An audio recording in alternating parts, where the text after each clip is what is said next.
বন্ধুরা, তখন দুপুরের সময় ছিল। সূর্য ঠিক মাথার উপর ছিল এবং লখনৌ শহরের এক থানার ভেতর অদ্ভুত এক ভারী ভাব ছেয়েছিল।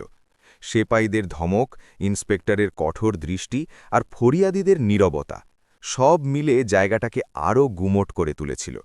ঠিক তখনই থানার দরজা দিয়ে এক বৃদ্ধ মানুষ ধীর পায়ে ভেতরে ঢুকলেন।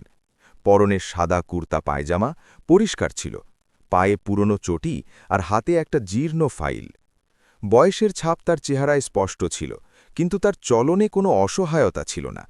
পিঠটা একটু ঝুঁকে ছিল, কিন্তু চোখে কোনো ভয় নেই, শুধুই সেই শান্তি যা অনেক কিছু সহ্য করার পর আসে। থানার ভেতর বেঞ্চগুলোতে লোকেরা বসেছিল, কেউ রাগান্বিত, কেউ ভীত, কেউ বা শুধু মাথা নিচু করে নিজের পালার অপেক্ষা করছিল। সামনে বড় টেবিলের পেছনে ইন্সপেক্টর বসেছিল। বয়স প্রায় ৪৫ বছর হবে, ভারিক্কি চেহারা, মোটা গোঁপ আর চোখে সেই কঠোরতা যা ঠিক উর্দির কারণে নয়, বরং পদের অহংকার থেকে বেশি আসে। বৃদ্ধ মানুষটি কোনো কথা না বলে লাইনে দাঁড়িয়ে গেলেন। এক এক করে লোকেদের ডাকা হতে লাগল। কেউ সেপাইয়ের সাথে ফিসফিস করে কথা বলে এগিয়ে গেল, কেউ আবার কারো নাম নিয়ে সোজা চেয়ার পর্যন্ত পৌঁছে গেল। প্রতিবার বৃদ্ধ দুপা এগোচ্ছিলেন, আবার শান্তভাবে দাঁড়িয়ে পড়ছিলেন।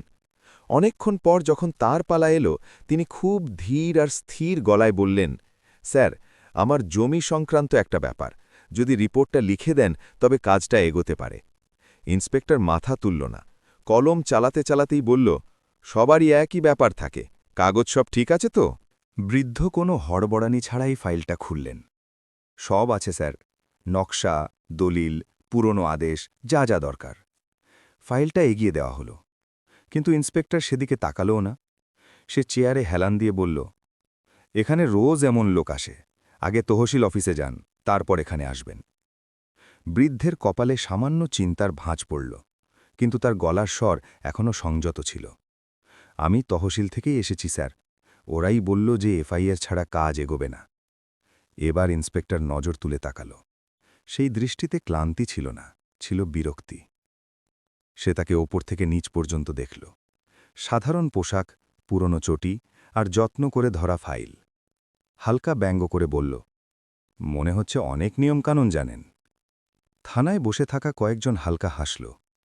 বৃদ্ধ তর্কে গেলেন না, তিনি শুধু বিনয়ের সাথে বললেন, বাবা, একটু মন দিয়ে আমার কথাটা শোনো।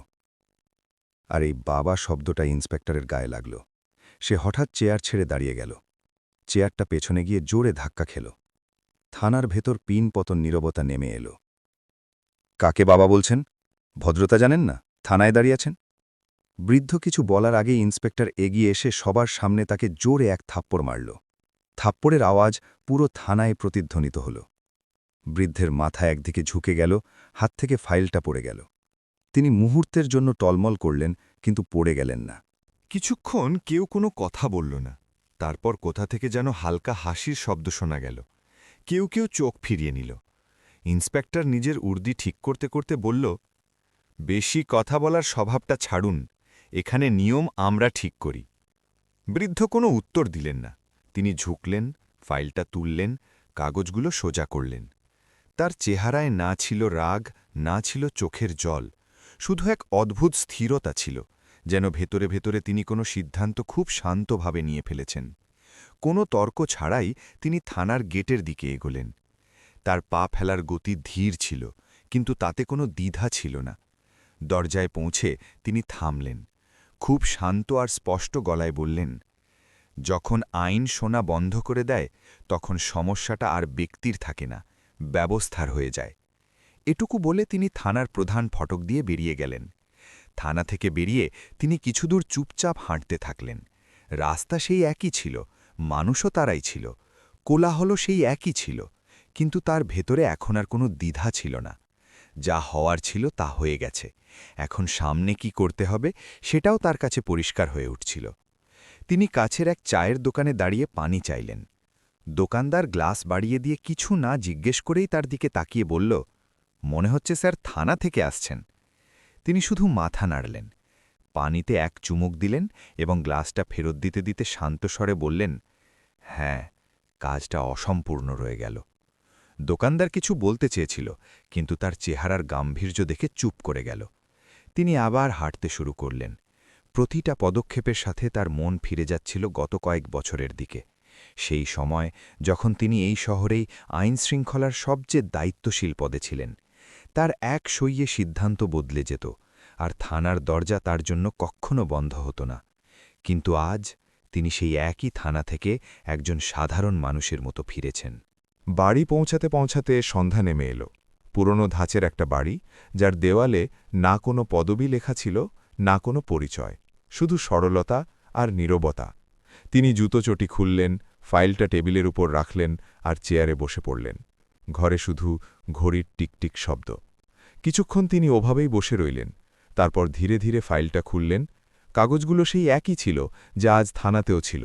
আইন অনুযায়ী সব ঠিকঠাক, তবুও কেউ শোনেনি। তিনি একটা কাগজ আলাদা করে রাখলেন, তারপর আরেকটা, যেন মনে মনে কোনো একটা ক্রমে জিনিসগুলো সাজাচ্ছিলেন। হঠাৎ তার নজর আলমারির ওপর রাখা একটা পুরনো ডায়েরির দিকে গেল। তিনি উঠে সেটা পেড়ে আনলেন। ডায়েরি খুলতেই প্রথম পাতায় লেখা ছিল, পদ চলে যায় কিন্তু দায়িত্ব যায় না। তিনি মুহূর্তের জন্য কিছু ভাবলেন, তারপর ডায়েরিটা বন্ধ করে দিলেন। ঠিক সেই সময় ওদিকে থানায় ইন্সপেক্টর নিজের চেয়ারে বসে হাসছিল। এক সেপাইকে বলছিল, দেখলে, ওর মতো বুড়োরাই সিস্টেমকে বদনাম করে, কিন্তু 2 থাপ্পড়েই লাইনে চলে আসে। সেপাই হ্যাঁতে মাথা নাড়ল। ইন্সপেক্টরের কোনো ধারণাই ছিল না যে যাকে সে সামান্য মনে করে তাড়িয়ে দিয়েছে তিনি চুপ করে থাকার পাত্র নন। এদিকে নিজের ঘরে বসে বৃদ্ধ মানুষটি মোবাইল হাতে নিলেন। স্ক্রিনে অনেক পুরনো নাম ভাসছিল, কিছু অফিসার, কিছু উকিল, কিছু এমন লোক যাদের তিনি একসময় পথ দেখাতেন। তিনি কাউকেই ফোন করলেন না। তিনি নিজেকেই বললেন, যদি আজ পরিচিতির সাহায্য নিই তাহলে মামলাটা আমার জন্য মিটে যাবে ঠিকই, কিন্তু প্রশ্নটা যেখানে ছিল সেখানেই থেকে যাবে। তিনি সিদ্ধান্ত নিয়ে ফেলেছিলেন। পরদিন সকালে তিনি খুব তাড়াতাড়ি উঠলেন, কোনো তাড়াহুড়ো ছাড়াই তৈরি হলেন। টেবিলে বসে তিনি কিছু কাগজ বের করলেন, তথ্যের অধিকার আইন বা আরটিআই এর ফর্ম। তিনি মনোযোগ দিয়ে পড়লেন এবং তারপর স্পষ্টাক্ষরে প্রশ্নগুলো লিখলেন। থানার সিসিটিভি ফুটেজ, এফআইআর রেজিস্টারের এন্ট্রি এবং সেদিন ডিউটিতে থাকা অফিসারদের তালিকা। প্রতিটি শব্দ ভেবেচিন্তে লেখা হয়েছিল, না কোনো অভিযোগ, না কোনো আবেগ, শুধুই তথ্য। ফর্ম পূরণ করে তিনি সেটা খামে ভরলেন এবং হাতে নিয়ে বেরিয়ে পড়লেন। এখন তার লড়াই কোনো ইন্সপেক্টরের সাথে ছিল না, এই লড়াই ছিল সেই মানসিকতার সাথে যা উর্দিকে শক্তি আর সাধারণ মানুষকে দুর্বল মনে করে। তিনি জানতেন এই পথ সহজ হবে না, কিন্তু এটা সেই পথ ছিল যে পথে চলা তিনি সারা জীবন শিখিয়েছেন, আর আজ আবার সেই পথেই তিনি নিজে পা বাড়িয়েছেন।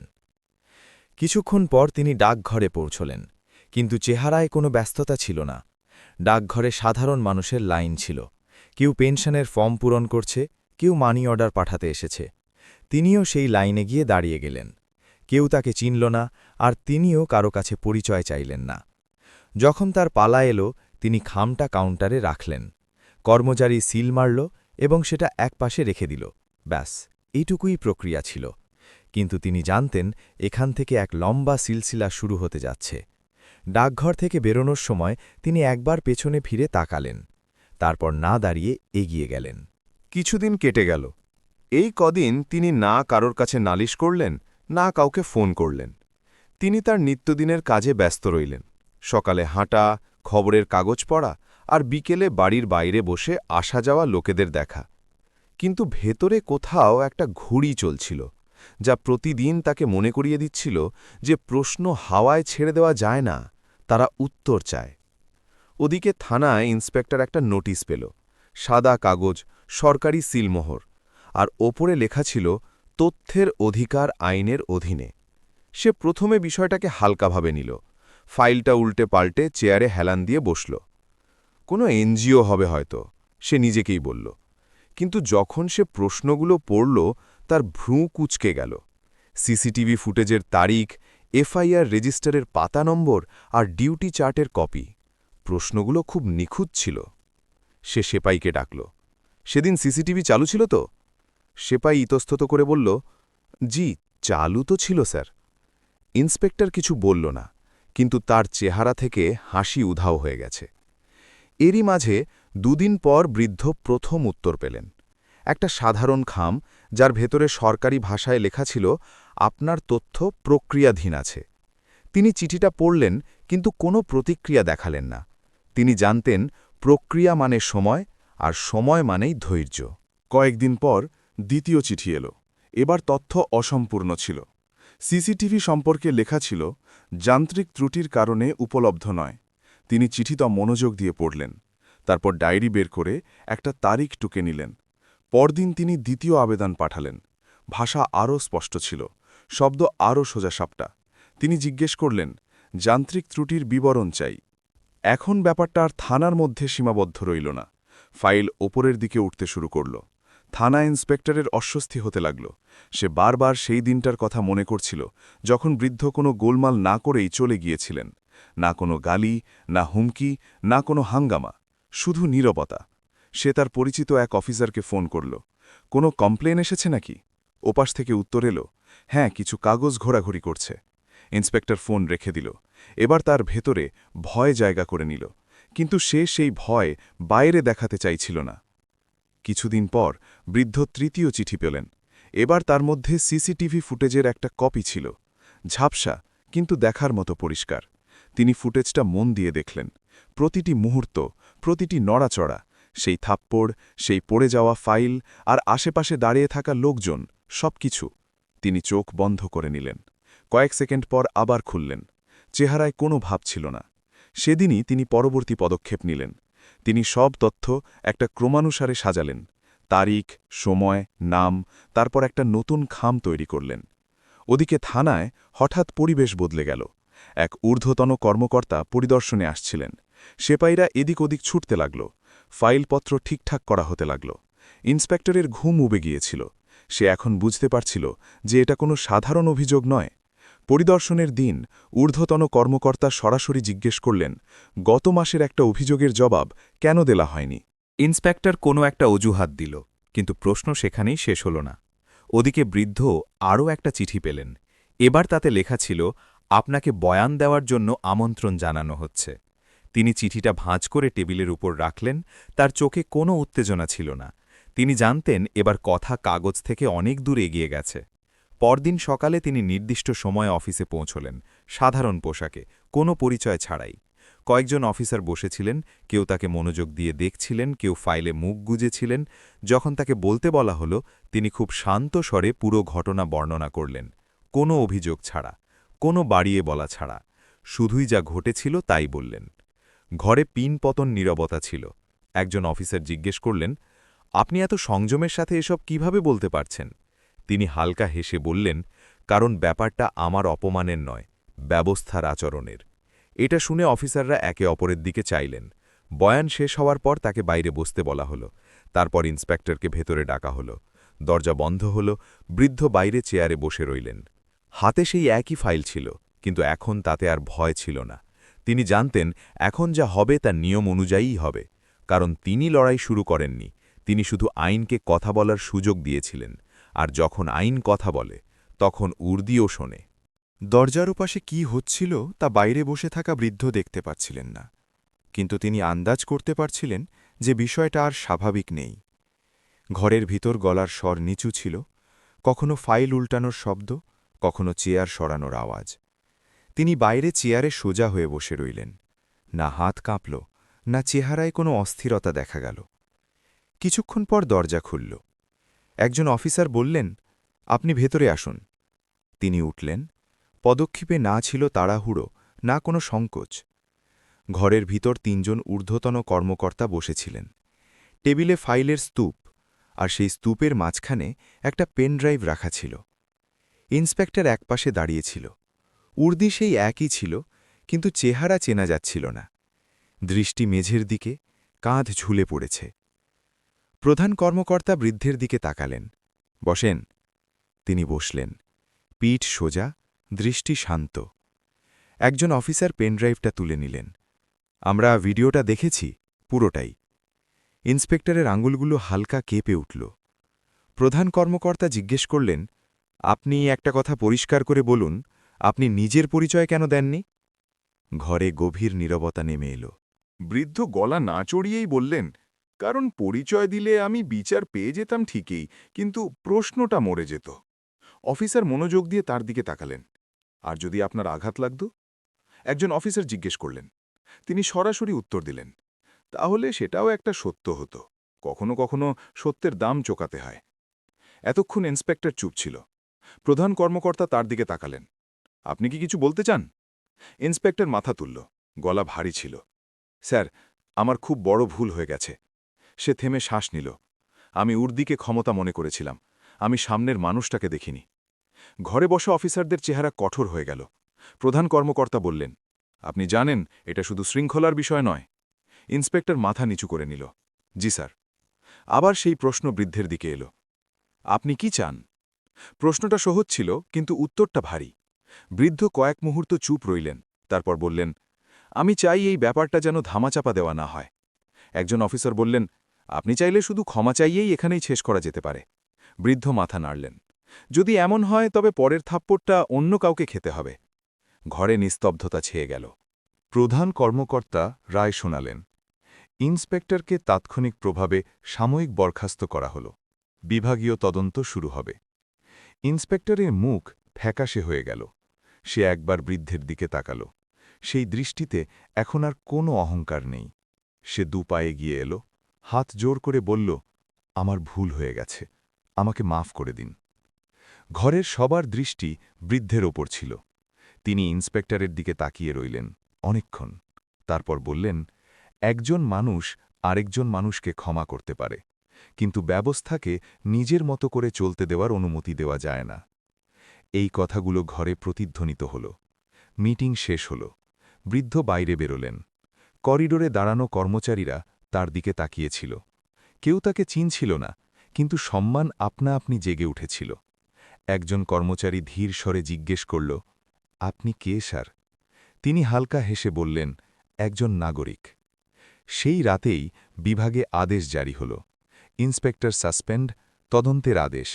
খবর ছড়াল, কিন্তু নাম নয়। বাড়ি ফিরে তিনি চেয়ারে বসে গভীর শ্বাস নিলেন। ডায়েরি খুললেন, আজকের তারিখ লিখলেন। তারপর লিখলেন, সম্মান চাইতে হয় না, সেটা অর্জন করে দেখাতে হয়। ডায়েরি বন্ধ করলেন, আলো নেভালেন। বাইরে শহর ঘুমাচ্ছিল, কিন্তু কোথাও না কোথাও একটা ভাবনা জেগে উঠেছিল। কিন্তু গল্প এখানেই শেষ হয় না, কারণ এরপর যা হতে যাচ্ছিল তা কেউ ভাবতে পারেনি। যাই হোক, পরদিন সকালে লখনৌ শহর তার স্বাভাবিক গতিতে ফিরে এসেছিল। রাস্তাঘাট একই ছিল, মানুষও একই ছিল, কিন্তু প্রশাসনিক ভবনগুলোর ভেতর কিছু ফাইল অস্বাভাবিক গতিতে এগোচ্ছিল। থানায় ইন্সপেক্টরের চেয়ারটা খালি ছিল।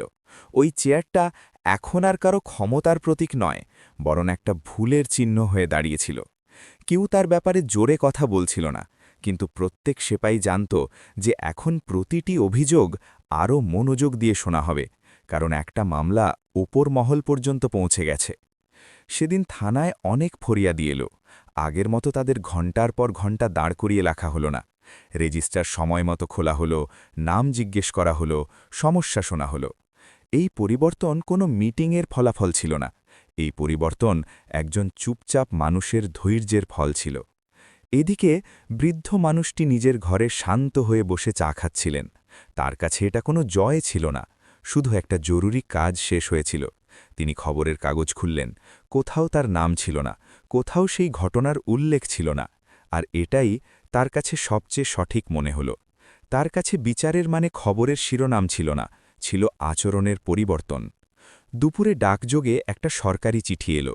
সাদা খাম, ভেতরে 2 লাইন লেখা ছিল, আপনার মামলায় সংশোধনমূলক ব্যবস্থা সম্পন্ন হয়েছে। তিনি চিঠিটা পড়লেন, তারপর সেটা ফাইলে রেখে দিলেন। না কোনো মন্তব্য, না কোনো প্রতিক্রিয়া। তিনি নিজেকে শুধু এটুকুই বললেন, এখন এটা আর আমার মামলা রইল না।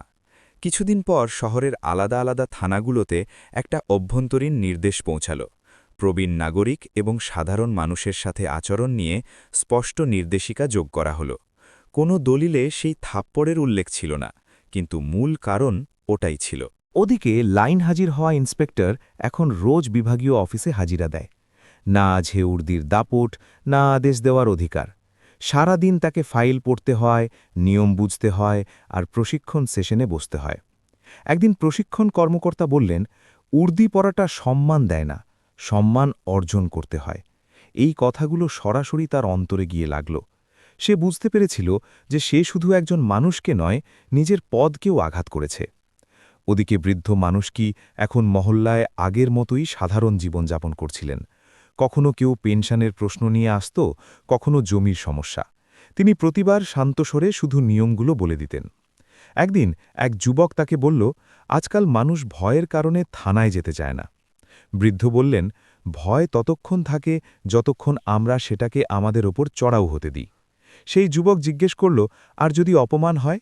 তিনি না থেমেই বললেন, অপমান সহ্য করাটা মজবুরি বা বাধ্যবাধকতা হতে পারে, কিন্তু সেটার সঠিক জবাব দেওয়া আমাদের দায়িত্ব।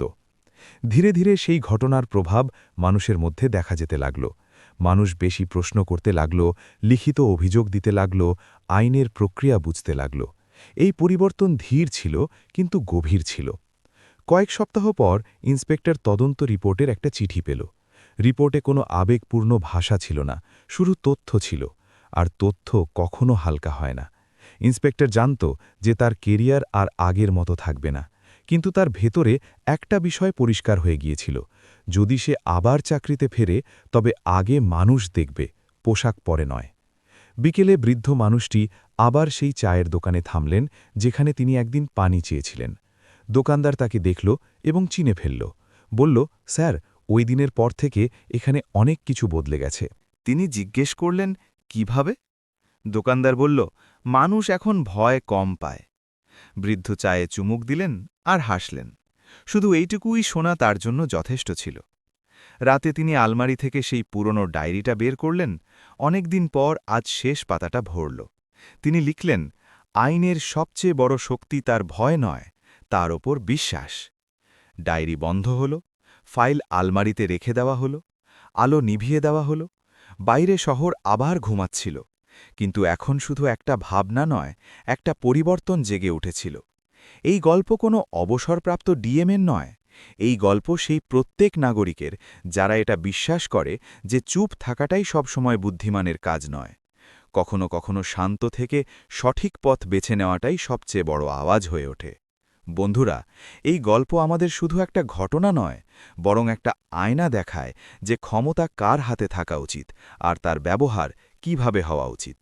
সেই বৃদ্ধ অপমান সহ্য করেও হইচই করেননি, রাগ করেননি, বরং আইনকে তার কাজ করতে দিয়েছেন। তিনি না প্রতিশোধের আগুন বেছে নিয়েছেন, না পরিচিতির সাহায্য নিয়েছেন, বরং সেই পথই বেছে নিয়েছেন যা প্রতিটি সাধারণ নাগরিকের জন্য তৈরি। এই কারণেই মামলাটা কোনো ব্যক্তিগত লড়াইয়ে পরিণত হয়নি, বরং একটা উদাহরণ হয়ে দাঁড়িয়েছে।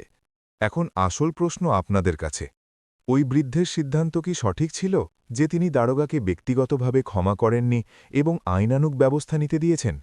নাকি তাকে ক্ষমা করে দেওয়া উচিত ছিল? দারোগাকে সাসপেন্ড এবং লাইন হাজির করা কি ন্যায় বিচার ছিল, নাকি আরও কঠোর শাস্তি পাওয়া উচিত ছিল?